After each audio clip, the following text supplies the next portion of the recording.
बहुत दिन बाद आज फिर मैं आ गई हूँ गोवा सीरीज़ का एक और नया वीडियो लेकर। हाय, मैं हूँ प्रदीप्ता और आप सबका वंडर लाइफ के एक और ट्रैवल व्लॉग में दिल से स्वागत है। फ्रेंड्स, हम पहुँच गए बाबलिंग लेक में, जो कि Netra valley wild life sanctuary में स्थित है। सेंचुरी के सेकेंड गेट क्रॉस करने के बाद लगभग 10 मिनट में आप इस लेक तक पहुंच सकते हो। ये जगह ओपन रहते हैं सुबह 8 बजे से शाम को 6 बजे तक। ये गोपीनाथ टेम्पल लेक का प्रीमाइस में लोकेटेड है और मंदिर के ठीक सामने ही बाबल लेक है। चलिए लेक को विजिट करते हुए आपको इस जगह से जुड़ी कुछ इम्पोर्टेंट बातें बताते हैं। ये दिख रहा लेक और लेक के बीच में एक बहुत पुराना शिवलिंग है, पर अभी वो जंगली पौधों के कारण ठीक से दिख नहीं रहा। नाम लेक है, लेकिन ऑनेस्टली देखा जाए तो ये एक पॉन्ड जैसा दिखता है। ये लेक नाम से अपने आप में एक वंडर है। बबलिंग लेक यानी लेक ऑफ बबल्स, बबल से भरी हुई लेक। लोकल लोग इसे बुदबुदांची ताली भी कहते हैं। वैसे तो यहाँ पे पूरा साल ही बाबल्स आता है, पर अक्टूबर टू मार्च यहाँ बाबल्स ज़्यादा अच्छे से देखने को मिलता है।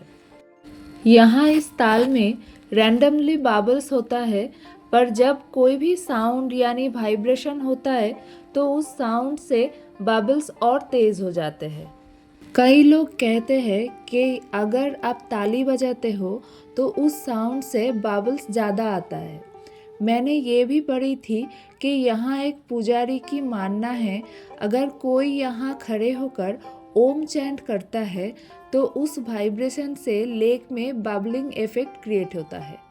कुछ लोग इसे सिर्फ माइथोलॉजिकल बिलीफ मानते हैं, लेकिन लोकल लोग इस लेक को नेचर का एक प्राइसलेस गिफ्ट मानते हैं। बहुत लोगों का मानना है कि ये बाबल्स अपने साथ ब्लेसिंग्स लेके आते हैं, पर हमने खुद फील किया कि कोई भी लाउड साउंड होता है, चाहे ताली हो या कई लोगों की आवाज़ हो, शोर शराबा हो, तो उस साउंड के वाइब्रेशन के साथ बबल्स और ज़्यादा बनने लगता है। पर इसके पीछे जो साइंटिफिक रीज़न बताया गया वो है कि पानी के अंदर कार्बन डाइऑक्साइड और मीथेन गैस की हाई प्रेजेंस की वजह से ही ये बबल्स फॉर्म होता है। अगर आपको इस बारे में कोई और रीज़न या इन्फॉर्मेशन पता हो तो कमेंट्स में ज़रूर बताना, ताकि हम सब भी कुछ नया सीख सकें।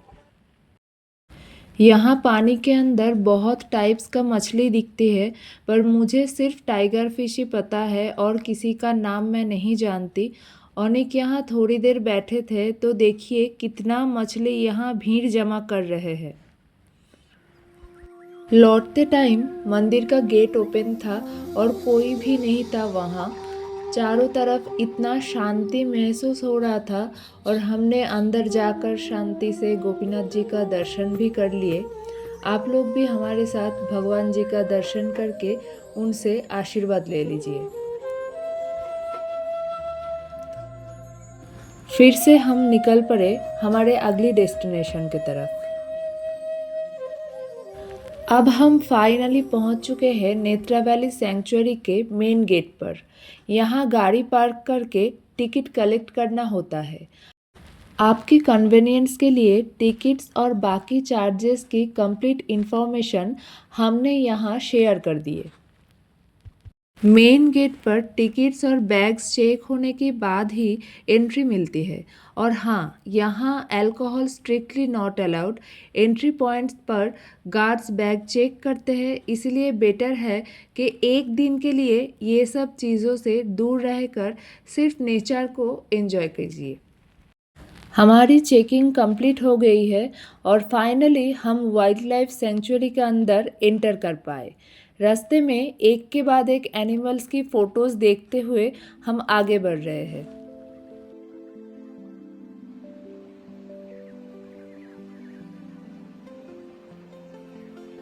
लगभग 500 मीटर आगे जाने पर लेफ्ट साइड में एक रोड दिखेगी जो मैनापी वाटरफॉल की तरफ जाती है। वहां पहुंचने के लिए अराउंड 4.5 किलोमीटर जंगल के बीच से ट्रेक करना पड़ता है। रास्ते में काफ़ी सारा रिवर क्रॉसिंग है, लेकिन अभी मॉनसून के कारण ये ट्रेक अलाउड नहीं है। इस टाइम पे सिर्फ जीप सफारी चल रहा है। प्राइस है 500 रुपये पर हेड। एक जीप में 3 लोग अलाउड होते हैं। अगर आप सिर्फ 2 लोग हो तो या तो आपको एक्स्ट्रा पे करना पड़ेगा या किसी और का वेट करना होगा। इसके अलावा फ़िलहाल वाटरफॉल के पास उतरने की भी परमिशन नहीं है, इसीलिए हम लोग भी इस बार नहीं गए। यहाँ गार्ड्स ने बताया कि अगस्त के एंड से लगभग ट्रैक बंद हो जाता है और नवंबर के बाद से फिर से चालू हो जाता है। अभी हम निकल रहे हैं सावरी वाटरफॉल की तरफ। घने जंगल के बीच से गुजरता हुआ ये रास्ता जितना खूबसूरत है उतना ही एडवेंचरस भी लग रहा है। अंदर जाते जाते थोड़ी नर्वसनेस भी हो रही है कि कहीं कोई वाइल्ड एनिमल सामने ना आ जाए, लेकिन दिन के उजाले होने की वजह से इसका चांस काफ़ी कम है। सावरी वाटरफॉल, जिसे नेटरलिम वाटरफॉल भी कहा जाता है, देखने के लिए अलग से कोई चार्जेस नहीं है। सेंचुरी के एंट्री फी के अंदर ही ये इंक्लूडेड है। सेंचुरी सुबह 9 बजे से शाम 4 बजे तक ओपन रहता है और यहाँ से कलेक्ट होने वाले फंड्स फॉरेस्ट और एनवायरनमेंट कंजर्वेशन के लिए यूज़ होता है। देखते देखते हम सावरी वाटरफॉल के पार्किंग एरिया तक पहुँच गए। ये जगह प्लास्टिक फ्री है, तो कृपया गंदगी मत फैलाइए। सेंचुरी के एंट्री पॉइंट से लगभग 2 किलोमीटर तक गाड़ी जा सकती है। उसके बाद गाड़ी पार्क करके अराउंड 1 किलोमीटर का ट्रेक करना पड़ता है। सच कहूँ तो जैसे जैसे आगे बढ़ रहे हैं, जगह और भी ज़्यादा खूबसूरत लग रही है। यहाँ हमारी जर्नी स्टार्ट होते ही बारिश भी शुरू हो गई, इसलिए छाता लेकर ही आगे चलना पड़ा। ये देखिए, यहीं से पहली बार हमको वाटरफॉल्स की ग्लिम्स मिली। इतनी हाइट से पानी गिरता हुआ दिख रहा है। Really amazing. मेरा तो नीचे जाने का एक्साइटमेंट और भी बढ़ गया। नीचे उतरने के लिए यहाँ सीढ़ी लगे हुए हैं, पर यहाँ सीढ़ी थोड़ा नैरो भी है। यहाँ बारिश की वजह से लैंडस्लाइड का रिस्क होता है, इसीलिए सिक्योरिटी स्टाफ ज़्यादा देर सीढ़ी पे किसी को रुकने नहीं देता है।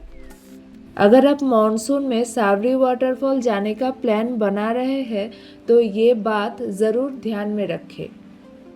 यहाँ हम नीचे तो उतर रहे हैं, लेकिन समझ में आ रही है कि वापस ऊपर चढ़ने के टाइम काफ़ी तकलीफ होने वाला है। हम लोग जैसे जैसे नीचे उतर रहे हैं, वाटरफॉल की आकार उतना ही विशाल दिख रहा है।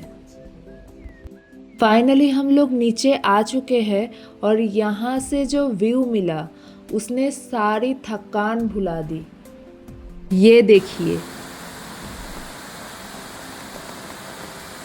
मॉनसून के कारण वाटरफॉल अपनी फुल ग्लोरी में है। चारों तरफ घना जंगल के बीच उछलती हुई पानी की लहर, जैसे प्रकृति ने अपनी सारी खूबसूरती एक जगह समेट दी हो। सच कहूँ तो इस खूबसूरती को अल्फाजों में बयां करना मेरे लिए मुश्किल है। सावरी वाटरफॉल का ये मंजर दिल को छू लेता है, रूह तक महसूस होता है। यहाँ पानी कितना क्लियर और फ्रेश है ये आप खुद ही देख सकते हैं। बहुत लोग यहाँ पे वाटरफॉल का मज़ा ले रहे हैं, पर पानी का रफ्तार बारिश के कारण अभी बहुत तेज़ है। अगर आपको भी वाटरफॉल में उतरना है तो थोड़ा सावधानी बरतिए। आगे आपको एक रोप बंधी हुई दिखेगी। प्लीज़ अपनी सेफ्टी के लिए उसके आगे ना जाए, क्योंकि वहाँ पानी काफ़ी डीप हो सकती है, तो एक्सीडेंट होने का चांसेस भी ज़्यादा रहता है। यहाँ पे 1 घंटा कैसे बीत गया पता ही नहीं चला। यहाँ नेचर की ऐसा रूप देखने को मिला कि वापस जाने का मन ही नहीं कर रहा है, लेकिन लगातार बारिश के वजह से मैं इस जगह को फुल्ली एंजॉय नहीं कर पाई, क्योंकि मुझे बारिश में घूमना ज़्यादा पसंद नहीं है।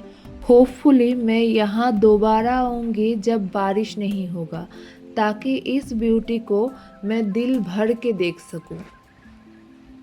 इस एहसास को दिल में समेट के अभी हम लोगों को वापस जाना है। ऊपर आने के बाद आपको सामने एक वॉशरूम कम चेंजिंग रूम दिखेगा।